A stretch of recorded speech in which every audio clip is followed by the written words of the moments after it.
이제 7교회 가운데 마지막 라오디게아 교회에 대해서 함께 나누려고 합니다. 나누기 전에 질문을 제가 드려볼게요. 여러분, 우리가 그동안 나눴던 이 7교회의 이름을 다 알고 계십니까? 자, 그 이름의 첫 자만 따서 계속 암송하라고 말씀드렸죠. 무엇이죠, 그게? 에서버 두사빌라. 에베소부 교회부터 그 라오디게아 교회까지 에서버 두사빌라. 여러분, 이 교회들에 대한, 7교회에 대한 특징에 대해서 여러분 기억이 나십니까?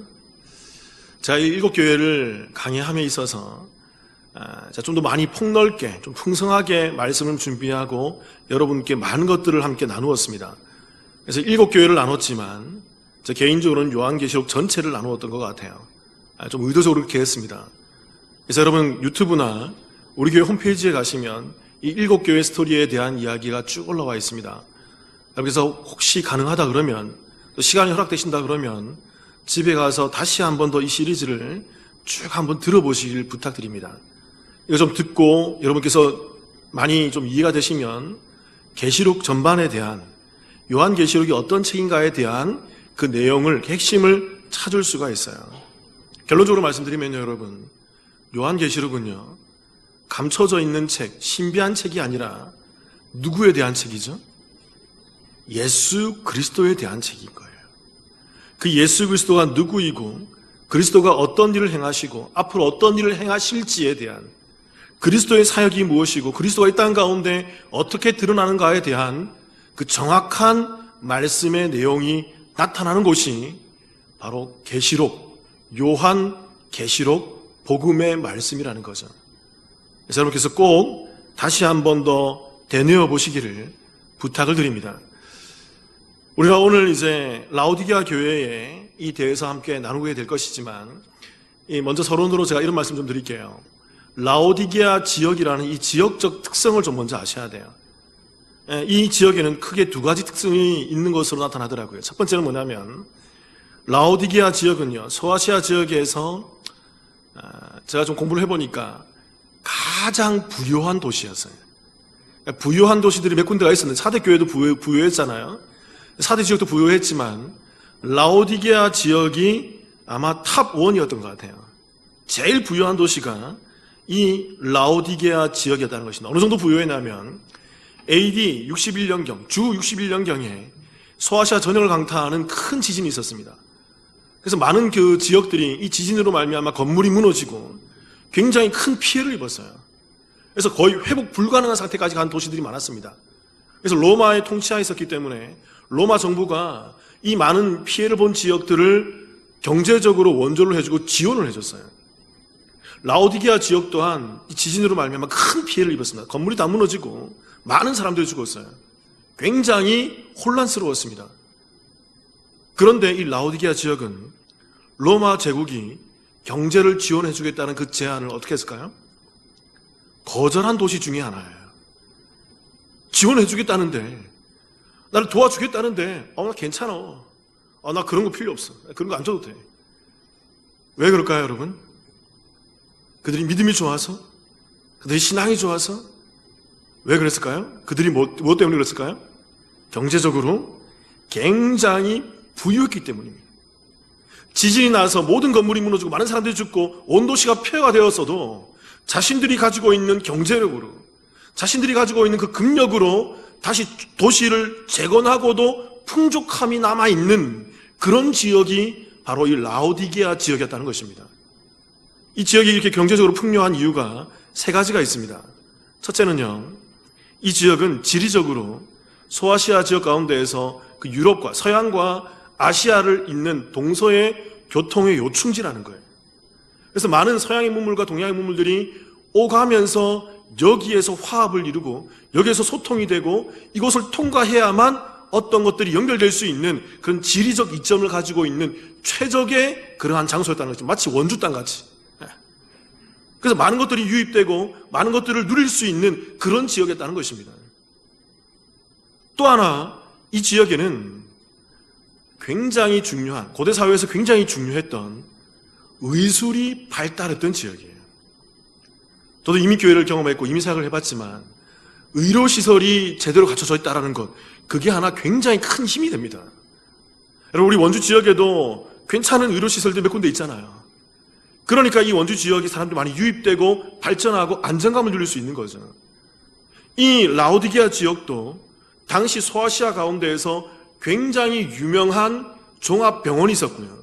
특별히 이 지역에는 이 지역에서 나는 어떤 특산물로 인해서 제조한 어떤 약이 눈에 좋다라는, 눈에 효과가 있다라는 안약이 개발되고 발전되어서 굉장히 많이 팔려나가고 있었던 그런 지역이었다는 것입니다. 또 하나, 이 라오디게아 지역의 특징이 뭐냐면 거대한 목양지가 있었어요. 그러니까 양을 치기가, 그러니까 가축을 치기가 굉장히 유리하고 굉장히 그 풍부한 목양지를, 그런 초목을 갖추고 있었다는 거죠. 그래서 이 라오디게아 지역에서 나는, 특별히 이 라오디게아 지역에서 나는 양의 털로 만든 옷감이 굉장히 질감이 좋았다는 것입니다. 고품질이었다는 거예요. 요즘 말로 얘기하면 명품이었어요. 그 사람들이 뭐 유럽이나 로마 제국에서 옷을 걸치려고 그러면 될 수 있으면 라오디게아산, 라오디게아에서 출토된 그 양모로 만든 그런 털실이나 옷감을 최고로 쳐줬다는 것입니다. 굉장히 비싼 값에 팔렸다는 거죠. 그래서 이러한 여러 가지 이러한 것들이 어우러져서 라오디게아 지역은 굉장한 부를 축적하고 부유한 도시로, 어찌 보면 로마 제국이 부럽지 않을 만한 그러한 풍부한 도시로 발전해 있더라는 것입니다. 또 하나, 이 라오디게아 지역의 특징이 뭐냐면 이 지역은 이러한 풍요함에 근거해서 종교적 자율권을 인정하는 몇 안 되는 도시 중에 하나였다는 것입니다. 특별히 라오디게아 지역은요, 어느 정도였냐면 이곳에 유대인들이 있었는데, 유대인들이 어떤 사람이었냐면 초대교회, 우리 기독교를 가장 조직적으로 음해하고 박해했던 아주 정말 그런 세력이었잖아요. 정말 모함도 하고 헛소문도 퍼뜨리면서 조직적으로 기독교를 말살하기 위해서 그렇게 행동했던 유대인들이었는데, 이 라오디게아 지역에 있는 유대인들은 좀 나이스했어요. 기독교에 대해서 박해를 하지 않는 거죠. 그러니까 라오디게아 지역은요, 말 그대로 모든 것이 잘 갖추어져 있는 지역이었습니다. 풍족하고 넉넉하고 세련되고, 그리고 모든 것이 다 갖추어져 있고 편리시설이 다 갖춰져 있고, 그리고 거기다가 종교적 자율권이 있고 마음껏 신앙생활을 할 수 있는 것이죠. 그랬기에 라오디게아 지역에 있는 라오디게아 교회는 굉장히 급속도로 성장할 수가 있었습니다. 당시 이 초대교회가 파급력이 있었거든요. 그래서 이 복음이 파급력이 있었기 때문에 급속도로 성장해서 많은 교회인들이 교회에 나와서 그 교회가 대형 교회로, 메가처치로, 당시 소아시아와 모든 세계 전역에서 정말 손에 꼽히는 그런 대단한 교회로 큰 성장을 이룰 수 있게 되었다는 거죠. 그런데 여러분, 오늘 말씀을 유심히 살펴보면요, 우리 함께 읽어보았지만 말씀을 가만히 읽어보면요, 이 말씀 전체 가운데 드러나는 한 가지 큰 주제가 있습니다. 그게 바로 뭐냐면요, 라오디게아 교회를 향한 주님의 말씀 속에서 단 한마디의 칭찬이나 격려나 응원의 메시지가 없더라는 거예요. 굉장히 부요했습니다. 굉장히 풍족했다고요. 무엇 하나 부러울 게 없었다고요. 자유로웠다고요. 세련됐다고요. 고급졌다고요. 그래서 교회가 좋은 건물과 많은 사람과 풍족한 물질로 말미암아 대형 교회를 이루고, 누가 봐도 존경할 만한, 누가 봐도 부러워할 만한, 누가 봐도 참으로 칭찬할 만한 그런 외형적인 교회의 모습을 갖추고 있었는데도 불구하고 주님은 이 교회에 대해서 책망만 하더라는 거예요. 책망만 하더라고요. 거의 제가 이 말씀을 여러 번 읽어보니까 쉽게 말로 주님께서 분노에 가득 찬 모습으로 이 라오디게아 교회를 책망하시는 모습이 연상이 되더라고요. 질문 또 하나 드려볼게요, 여러분. 소아시아 7교회를 나누면서 칭찬이 없고 책망만 있었던 두 교회가 있습니다. 그 한 교회가 오늘 라오디게아 교회고, 또 한 교회가 어떤 교회죠? 어떤 교회? 제가 말씀드렸습니다. 무슨 교회죠? 아까 제가 나눴던 풍족한 도시였던 또 하나의 도시, 사대 교회. 그러니까 4대 교회도 책망만 있었고요. 칭찬이 없었던 거예요. 더 나아가서 라오디게아 교회도 풍족한 지역이었지만 이 교회 또한 예수님께서 책망만 하고 칭찬을 하지 않더라는 것입니다. 그럼 여러분 반대로 한번 얘기해 볼까요? 이 소아시아 7교회 가운데 책망이 없고 오직 칭찬만 있던 교회 기억나십니까? 두 교회가 있죠. 어떤 교회죠? 그렇죠. 서머나 교회와 빌라델비아. 우리 교회 성도님이 수준이 높아요. 여러분 이 7교회 가운데 이것을 잘 대조해 보면 그 안에 핵심이 보여요. 서머나 교회와 빌라델비아 교회는 어떤 교회였죠?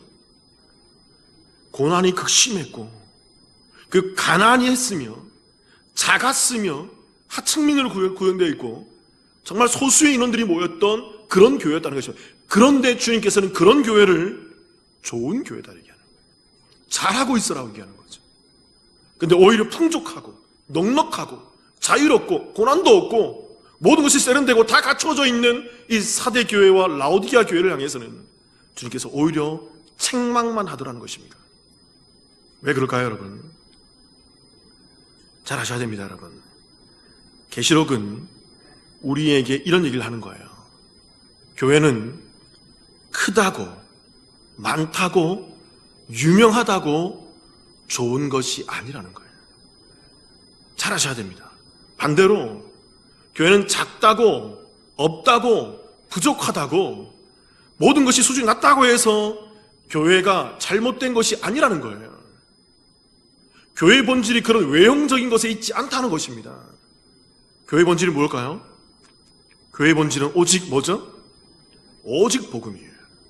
오직 예수 그리스도예요.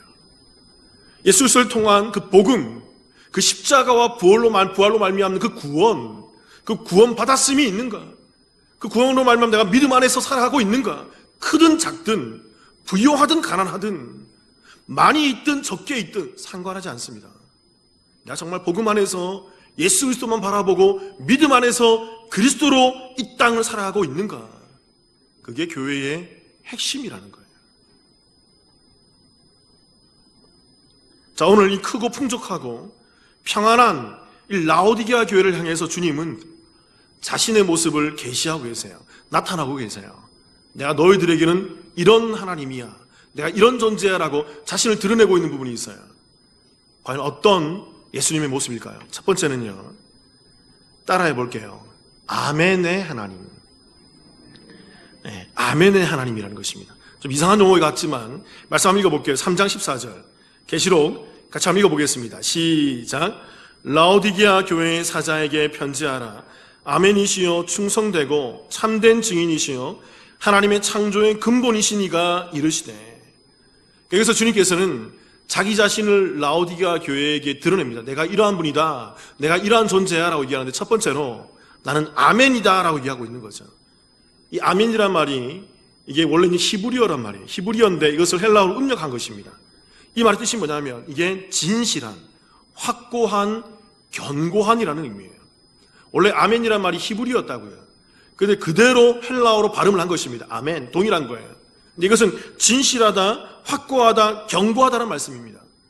그래서 우리가 이것을 일반적으로 읽어버리면 그냥 아멘이시오 이렇게 하면 예수님께서 진실된 분이겠구나.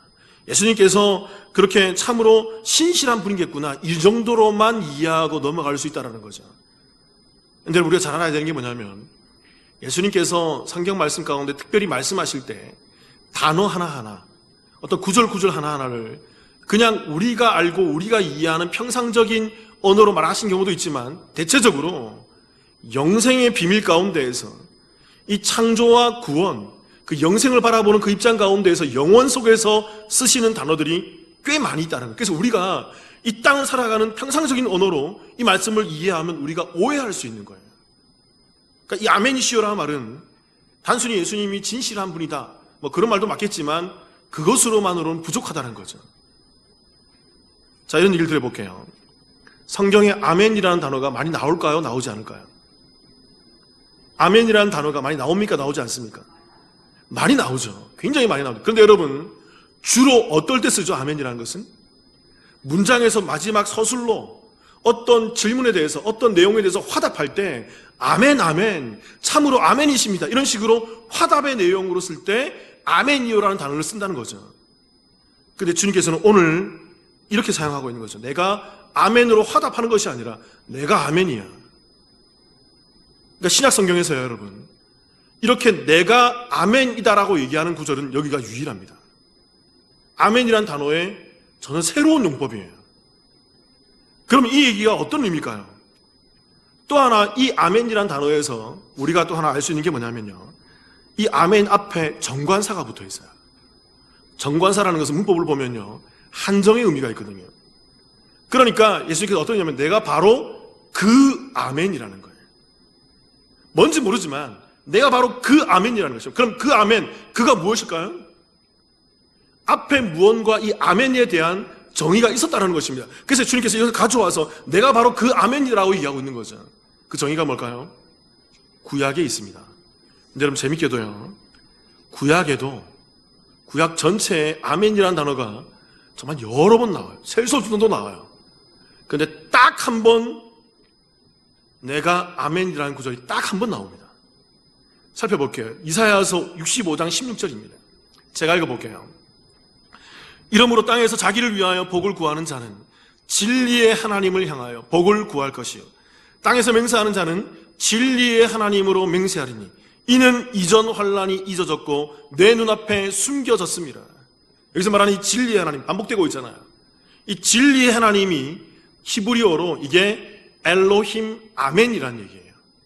이게 바로 아멘의 하나님 또는 하나님은 아멘이다라는 그런 의미를 갖고 있다는 것입니다. 그러니까 하나님께서 구약에서도, 성부 하나님께서도 딱 1회만, 딱 한 번만 내가 바로 아멘이다라고 얘기했던 이 구절에 나타나 있다는 거죠. 하나님의 속속인 거예요. 하나님이 아멘이다라는 거죠. 근데 그 아멘의 내용이 무엇입니까? 말씀 16절 다시 한번 띄워주세요. 뒤에 보면 이런 말씀이 있습니다. 뒤에 보면 맹세하는 자는, 땅에서 맹세하는 자는 진리의 하나님으로 맹세하리니 이는 이전 환란이 잊어졌고 내 눈앞에 숨겨졌습니다.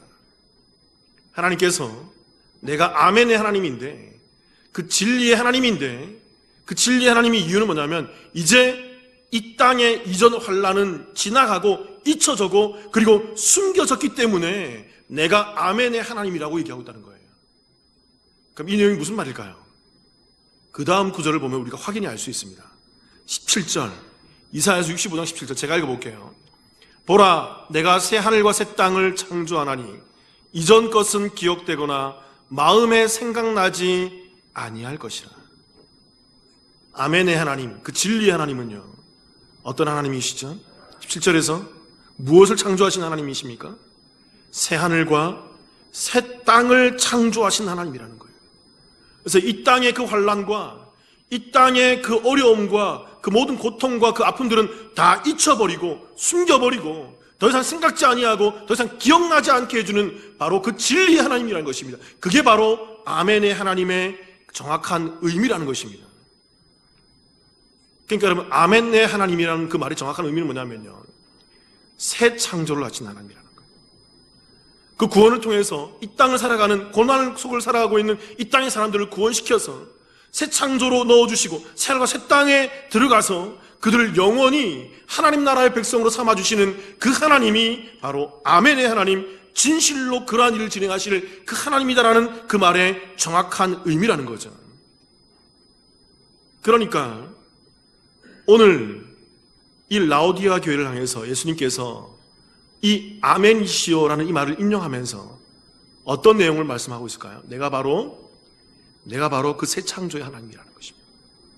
내가 바로 그 아멘의 하나님이라는 거예요. 하나님과 나는 본체, 또 동일 본성을 가지고 있고 동일 본질을 가지고 있는 삼위일체 하나님이라는 것입니다. 그래서 너희들은 이 땅만 보고 살아가고 있다는 거예요. 라오디아 교회 성도들은 교회에 나오지만, 교회 나와서 예배드리고 기도하고 그렇게 말씀을 나누고 함께 구원받았다라고 고백하고 앉아있지만 그들의 시각은 이 땅에만 멈춰있다는 것입니다. 근데 하나님은 어떤 하나님이라는 거예요? 예수님은 어떤 예수님이라는 거예요? 새하늘과 새 땅을 만드시고 열어가시고 그 속에서 영원히 너희와 함께할 그 하나님으로 존재한다는 것입니다. 그것을 상기시켜주고 있는 거예요. 너희가 이 땅에 풍족하다고, 너희가 이 땅에서 넉넉하다고, 너희가 이 땅에서 편리하다고, 너희가 이 땅에서 풍요하다고 편안하다고 이 땅은 사라지고 없을 거야. 너희들이 그 호흡을 멈추는 그 시간에, 너희들이 그 모든 숨을 거두는 그 시간에 더 이상 이 땅에서 삶은 끝날 거야. 새하늘과 새 땅이 있단다. 그곳에서 나와 함께 영원히 살아가야 될 그 존재로 너희들이 이 땅을 살아가야 되지 않겠니? 그 말씀을 하고 있다는 것입니다. 그러니까 이 말의 정확한 의미는 뭐냐면요, 이런 말씀이 되는 거예요. 라오디게아 교회야, 너희는 교회라는 이름을 갖고 있지만 그 속에 생명이 없구나.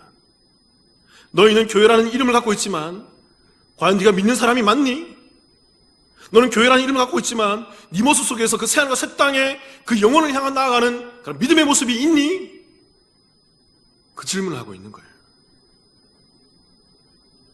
여러분 잘 아셔야 됩니다. 구원은요, 구원이라는 것은 믿음으로만 가능한 것입니다. 잘 아시죠, 여러분?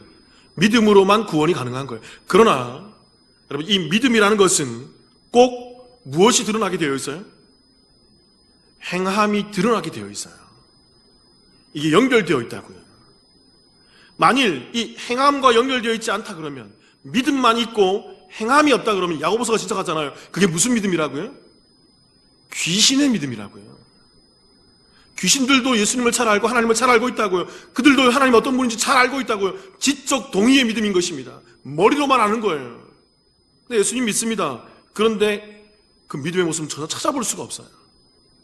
예수님 믿습니다. 그런데 그 예배 속에서 하나님을 경험하는 모습을 찾아볼 수가 없다고요. 예수님 믿습니다. 그렇지만 그의 삶 가운데 하나님과 동행하는 모습을 전혀 찾을 수 없는 건, 그게 구원받은 사람일까요? 질문을 드립니다, 여러분.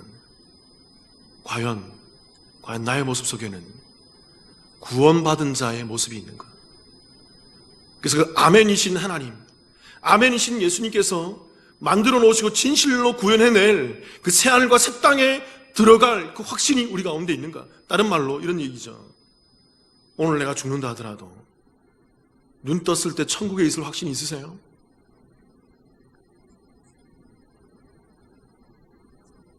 라오디게아 교회를 향한 주님의 모습, 두 번째는요, 따라해 보겠습니다. 충성되고 참된 증인.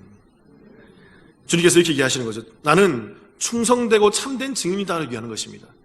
우리 14절 말씀 제가 한번 읽어볼게요. 계시록 3장 14절. 라오디게아 교회의 사자에게 편지하라.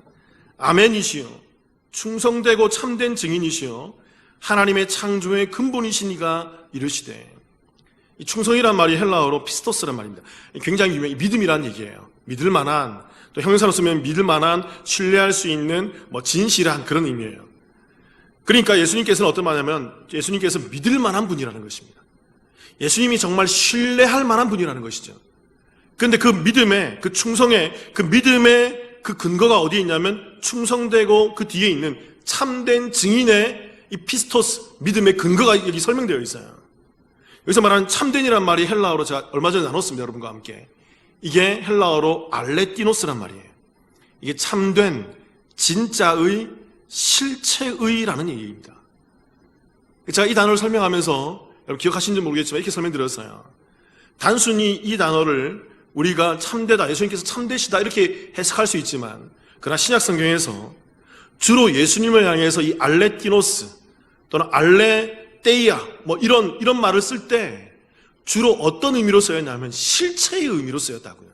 참된 의미가 아니라 예수님께서 실제로 이 땅에 오신 분이셨다라고 설명할 때 그렇게 사용하셨다는 거죠. 그렇게 이해할 때 정확히 성경을 해석할 수 있다는 거예요.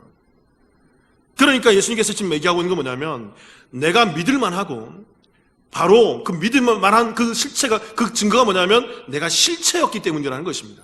예수께서 무슨 실체였죠? 구약에서 예언한 그 언약의 실체였잖아요. 구약에서 말하고 있는 그 성막, 성전의 실체였잖아요. 구약에서 말하고 있는 그 안식일의 실체였잖아요. 구약에서 말하고 있는 모든 율법의 실체였잖아요. 구약에서 말하고 있는 모든 제사의 실체였잖아요. 구약에서 말하고 있는 모든 절기들의 실체였잖아요. 구약에서 이스라엘 백성들이 행했던 모든 것, 구약 성경에 나와 있는 모든 것, 그 모든 것을 완성하고 실제로 이 땅에 오신 그 참된 분이 바로 예수님이라는 것입니다. 그러니까 예수님이 그 구약에 있는 모든 것을 완성하는 실체로 이 땅 가운데 오셨기 때문에 예수님이 어떤 분이라는 거예요? 믿어야 되는 분인 거예요. 피스토스, 믿을 만한 분이라는 것입니다. 그러니까 우리 믿음의 근거는 실체로 오신 예수님에게 근거해야 되는 거예요. 우리 신앙의 근거는 이 땅에 실체로 오신 그 예수님 안에서 있어야 한다는 것입니다. 그리고 충성되고 참된 증인할 때 이 증인이라는 단어가 헬라어로 말티스란 말이에요. 말티스. 이게 목격자, 증인, 증거라는 것입니다. 예수님께서 이 땅에 실체로 오신 그 참된 실체로 오신 증거물이라는 거예요. 그렇기 때문에 우리가 그 실체로 오신 증거인 그 예수 그리스도를 바라보고 그 예수를 바라보는 그 믿음으로 말미암아 이 땅을 살아가야 된다는 것입니다. 예수께서 왜 이런 얘기를 할까요?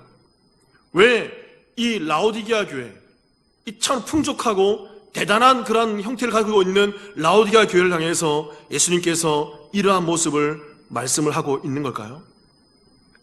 라오디게아 교회가 잘못 가고 있기 때문이에요.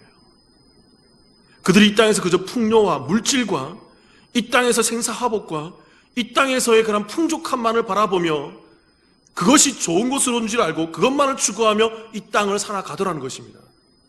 그들의 시각 가운데는 예수 그리스도를 바라보는 그 믿음의 시각이 없더라는 거예요. 그래서 예수님께서 말씀하시는 것입니다. 내가 바로 그 믿을 만한 분이고 내가 바로 실제로 이 땅에 증거로 온 분이야.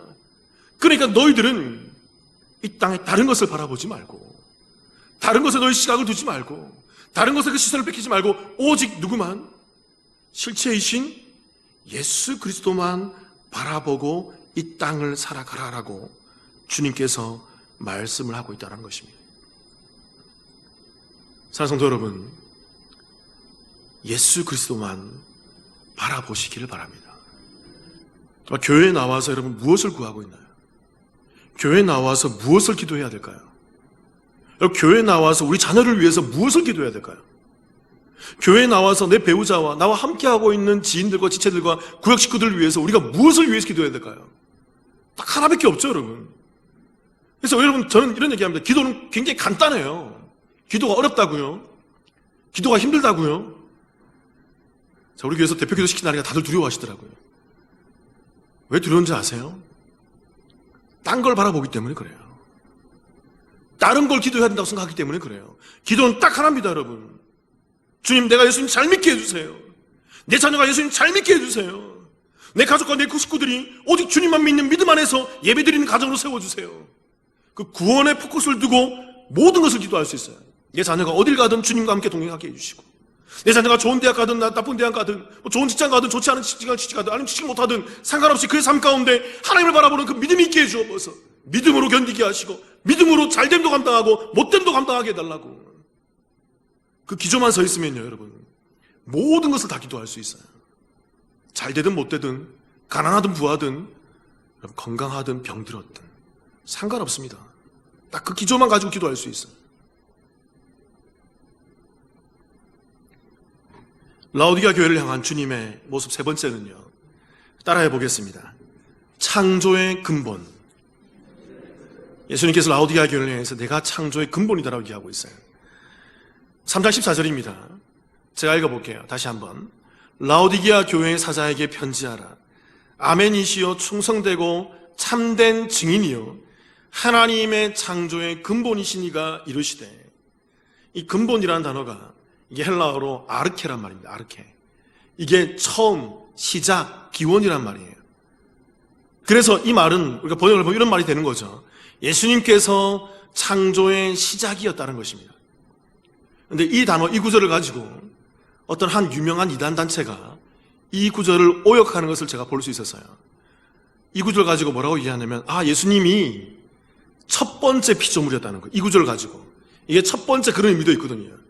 처음, 시작도 의미도 있고 첫 번째라는 의미도 있거든요. 그래서 예수님이 바로 이 창조물의, 모든 이 땅의 피조물의 첫 번째였다는 것입니다. 이 말은 무슨 말이냐면 예수님 하나님이 아니라는 거예요. 여러분, 이단 가운데 예수님의 그 하나님의 신성을 부인하는 이단이 있죠. 꽤 유명한 이단, 여기서 우리 원주에도 꽤 유명한 그 이단이 이것을 주장해요. 예수님의 신성을 부인한다고. 이단입니다, 여러분. 그러니까 그들이 이제 주장하는 건 뭐냐면 예수님이 특별한 존재는 맞다. 특별한 존재는 맞지만 첫 번째로 창조된 인물이에요. 결국은 뭐냐면 예수님도 하나님의 뭐예요? 피조물이라는 거예요. 근데 여러분, 이 말씀이 그렇게 해석돼서는 안 되는 거예요. 그것은 말씀을 단편적으로 보는 거고요. 아까 우리가 실체라는 단어, 그 참된이라는 단어로 살펴봤듯이 이 말씀도 우리가 단순히 이 구절만 보고 해석해서는 되는 것이 아니고요. 성경 전체에서 예수님이 어떤 분으로 나타나는가, 그것을 보고 그것을 이해한 상태에서 이 말씀을 이해해야 한다는 것입니다. 그래서 킹 제임스 버전, KJV에서는 이 말씀을 어떻게 해석했냐면 이렇게 해석했어요. 예수님이 바로 하나님의 창조를 시작하신 이다라고 번역을 했어요. 전 좋은 번역이라고 생각합니다. 이런 번역이 뭐냐면 성경 전체를 아우르고 성경 전체를 이해한 상태에서 말씀을 들여다보고 있는, 흔들림이 없는, 변함이 없는, 어긋남이 없는 그런 번역과 해석이거든요. 골로새서 1장 15절 한번 볼게요, 여러분. 같이 한번 읽어볼까요? 같이 읽겠습니다. 시작. 그는 보이지 아니하는 하나님의 형상이시여 모든 피조물보다 먼저 나신 이시니. 골로새서에서도 하나님께서 그 말씀이 정확하게 예수님을 증거하고 있어요. 뭐라고 증거하냐면 예수님이 바로 보이지 않는 하나님의 뭐다? 형상, 실체라는 거예요, 여러분. 또 이 말은 또 다른 의미가 있겠지만, 근데 보이지 않는, 우리의 눈에 보이지 않는 믿음의 증거라고 제가 말씀드렸잖아요. 믿음의 확신이라고요. 우리가 하나님을 믿을 수 있고 하나님의 형상을, 하나님의 임재를 경험할 수 있는 그 유일한 근거가 바로 예수님이에요. 예수님을 믿는 자들이 보이지 않는 하나님을 경험하고 보이지 않는 하나님을 누리며 보이지 않는 하나님이 마치 우리와 함께하는 그 놀라운 그 동행을 우리가 경험할 수 있는 거죠. 그리고 그는 보이지 않는 하나님의 형상이시요, 그 뒤에 이런 말씀이 있습니다. 모든 피조물보다 먼저 나신 이시니. 그러니까 예수님께서 뭐라고 얘기합니까? 모든 피조물보다 먼저 나신이라는 거죠. 여기까지는 여러분들 그래서 좀 이상한데라고 표현할 수 있겠습니다. 그러나 여러분, 그 다음 구절 16절 볼게요. 자, 읽어볼게요. 만물이 그에게서 창조되되 하늘과 땅에서 보이는 것들과 보이지 않는 것들과 혹은 왕권들이나 주권들이나 통치자들이나 권세들이나 만물이 다 그로 말미암고 그를 위하여 창조되었고. 그가 누굽니까? 예수님이잖아요. 예수님이 그 만물을 다 창조하신 분이라는 거예요. 그래서 그 예수님이 그 모든 만물을 다 창조하시고 다스리시고 그 만물이 예수님을 위해서 이 땅 가운데 드러나게 되었다는 것입니다. 예수님 안에서. 그 17절 같이 읽어볼게요. 시작. 또한 그가 만물보다 먼저 계시고 만물이 그 안에 함께 섰느니라. 그가 누굽니까? 예수님이시죠. 예수님이 그 만물 이전에 있었다는 거예요. 만물의 첫 번째가 아니라, 그러니까 시간 이전, 창조 이전에 이미 예수님이 계셨다는 것입니다. 누구였기에? 하나님이셨기에. 그래서 그분을 통해서 이 만물이 창조되었고 그 뒤에 만물이 그 안에서 함께 섰다라고 얘기합니다. 이 섰다라는 얘기가 헬라어로 쉬니스타로 말인데 이게 함께 두다, 함께 서다, 함께 있다란 말이에요. 그러니까 만물이 그 하나님이신 예수님 안에 함께 존재있다는 것이죠. 그래서 예수님이 그 만물을 뭐 하신다는 거예요? 운행하시는 거예요. 이 만물을 예수님에 품고 이 만물이 예수님을 담을 수가 없어요. 만물보다 더 크신 분이라는 거죠. 그래서 이 온 천지를 이 하나님이신 예수님이 모든 것을 주재하시고 주관하시고 운행하시며 다스린다는 얘기가 여기에 담겨 있는 것입니다. 그렇기 때문에 예수님은 누구시라는 거예요? 하나님이시라는 것입니다. 그 하나님을 바라봐라는 거예요. 그러니까 여러분 잘 아셔야 됩니다. 이 말씀을, 이 구절을 통해서 우리가 알 수 있는 게 뭐냐면요, 이 땅의 만물은 주님께서 의도를 갖고서 창조하신 피조의 세계라는 거예요. 단순히 시간의 처음과 끝이 있는, 시작과 끝이 있는 그 시간의 세계라는 것입니다. 그래서 그 창조를 시작하신 분이 바로 예수님이고 이 땅은 그 끝을 향해서 나아가는 존재라는 것입니다. 그런 세계라는 거예요.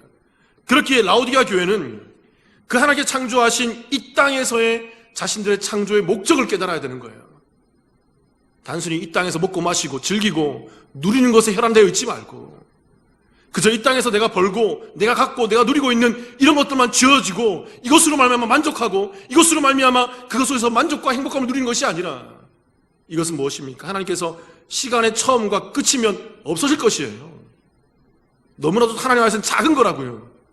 하나님이 더 큰 영원을 만들어 놨다고요. 그 하나님의 영원 속에서 우리를 위해서 그 모든 것을 베풀어 놓으셨다고요. 그래서 그 영혼을 바라보고 그 영혼 가운데 나아가야 될 거야 라는 의미가 창조의 근본이라는 단어 가운데 들어가 있다는 것입니다.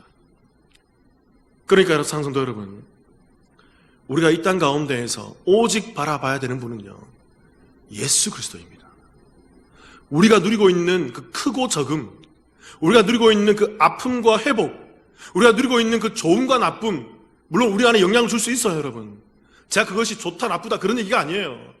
필요해요, 우리한테. 우리가 할 수 있으면 더 많이 우리가 누릴 수 있으면 좋아요. 그런데 우리가 하려 해도 안 될 때는 어쩔 수 없잖아요, 여러분. 그런데 우리의 모든 본질은 어디에 있어야 한다는 거죠? 예수 그리스도에 우리의 시각이 꽂혀 있어야 한다는 것입니다. 그곳에 우리 시각을 멈추고 있어야 한다는 거죠. 자, 이런 예를 하나 드릴게요. 작년 한 해 동안 저를 찾아온 지인들이 많이 있었습니다. 목사님들과 친구들과 또 동기들과 동료들과 함께 사역했던 분들이 여러분이 찾아와서 우리 교회를 보고 저와 함께 담소를 나누고 돌아갔어요. 돌아가면서 그 중에 몇 분은 저한테 이런 얘기를 하더라고요. 여러분 뭐 너무 오해는 하지 마세요. 이런 얘기 솔직하게 얘기해 드릴게요. 이런 얘기 하시더라고요. 고 목사 생각보다 너무 작은데? 생각보다 너무 낡았는데? 생각보다 좀 너무 부족한데? 이런 얘기를 하시는 분들이 몇 분 계셨습니다. 저 마음이 좀 어려웠어요, 저도. 너무 이렇게 그런가? 근데 여러분, 제가 말씀을 보면서, 여기 올 때도 그랬지만, 제가 말씀을 보면서 제가 느낄 수 있는 것 딱 한 가지예요, 여러분. 교회의 본질은 건물입니까? 여러분, 교회의 본질이 교회에 나오는 성도들의 숫자인가요? 교회의 본질이 우리가 누리고 있는 재정의 그러한 물질입니까? 교회의 본질이 그냥 외형에서 보이는 그러한 것들입니까, 여러분? 많으면 뭐합니까? 넉넉하면 뭐합니까? 건물이 새 거면 뭐합니까, 여러분? 예수를 믿지 않는데, 잘못 믿고 있는데. 거꾸로 얘기해 볼까요? 많지 않더라도, 좀 낡았더라도, 또 우리 안에 적음이 있다 하더라도 그 속에 수십 명이 나오는 성도들이 예수님을 잘 믿고 있어. 예수님만 바라보고 앉아 있어. 그럼 여러분, 그 교회는 어떤 교회일까요? 그 교회가 풍족한 교회예요. 그 교회가 부유한 교회라고요. 말씀 한 가지만 나눌게요, 여러분. 좀 길지만. 자, 이런 질문 또 하나 드려볼게요. 자, 새벽 기도 때 나눴던 말씀인데, 여러분, 부흥이 무엇이라고 생각하십니까? 많은 교회들이, 한국 교회에서 많은 사람들이 부흥되어야 된다, 부흥해야 된다. 그래서 부흥이라는 것을 많이 오해하는 것 같아요. 교회가 새롭게 지으면, 건물을 새롭게 지으면 부흥이라고 말하는 것 같아요. 교회 성도들이 많이 나오면 부흥이라고 말하는 것 같아요. 교회 물질이 많아지고 재정이 넉넉해지면 부흥이라고 말하는 것 같아요. 그게 부흥입니까? 이런 질문 드려볼게요. 그렇다면 여러분, 우리가 성경적으로 보자고요. 성경에서 부흥이라는 단어가 과연 얼마나 나올 것 같아요? 성경에서 부흥이라는 단어를 본 적이 있습니까? 읽은 적이 있나요? 딱 한 번 나옵니다. 딱 한 번. 성경 전체에서 우리가 일상적으로 이해하고 있는 그 부흥이라는 단어는 딱 한 번 나온다고요. 그 의미는 뭘까요, 여러분? 하박국서 3장 2절을 제가 한번 읽어드릴게요. 이런 말씀입니다. 여호와여, 내가 주께 대한 소문을 듣고 놀랐나이다. 여호와여, 주는 주의 일을 이 수년 내에 부응하게 하옵소서. 이 수년 내에 나타내시옵소서. 진노 중에라도 긍휼을 잊지 마옵소서. 여기에 이 부응이라는 단어가 딱 한 번 기록되어 있어요. 이 부응이라는 단어의 의미는 뭐냐면 히브리어로 이게 하야란 말입니다. 살아나다, 소생하다, 생명을 다시 주다. 이 의미를 기억하셔야 돼요, 여러분. 부흥은요, 흥한 게 아니에요. 부흥은 성장하는 게 아니에요. 부흥은 번영하는 게 아니라고요. 부흥은 넉넉해지는 게 아니라고요. 부흥은 뭔가 많아지고 뭔가 대단하게 외형적으로 새로운 것을 지었을 때 부흥했다라고 말하는 게 아니라는 거죠. 성경이 말하는 그 단 한 번 쓰였던 그 부흥이라는 단어의 의미는 뭐냐면요, 살아나는 것입니다. 소생케 되는 거예요. 이 말이 어디에 쓰였죠? 이스라엘이 망했잖아요. 그 망했을 때 하박국 선지자가 다시 이스라엘이 하나님을 믿는 민족으로 회복될 것을 간구하면서 그가 이렇게 주님, 수년 내에 우리 민족이 부흥되길 원합니다. 잘 살게 해달라는 얘기가 아니에요. 돈 많게 해달라는 얘기가 아니라고요. 우리 새로운 집을 짓자, 새로운 건물을 짓자, 그런 얘기가 아니라고요. 우리 민족이 하나님을 알아보고 우리 민족이 하나님을 예배하며 우리 민족이 제대로 된 하나님 가운데에서 다시는 멸망되지 아니할 그런 민족으로 하나님만 바라보고 살아갈 수 있는 그 민족으로 회복시켜달라고. 따라해 볼게요. 부흥은 성장이 아니다. 부흥은 회복이다. 그렇게 여러분, 저는 저희 교회 올 때도 그렇고 지금도 이런 마음이 동일합니다. 이 속에서 저는 우리 장로님들이, 우리 권사님들이, 우리 집사님들이, 우리 교회 성도님들이 예수 잘 믿는 모습을 보길 원해요. 저는 그런 분들이 나타나길 원해요.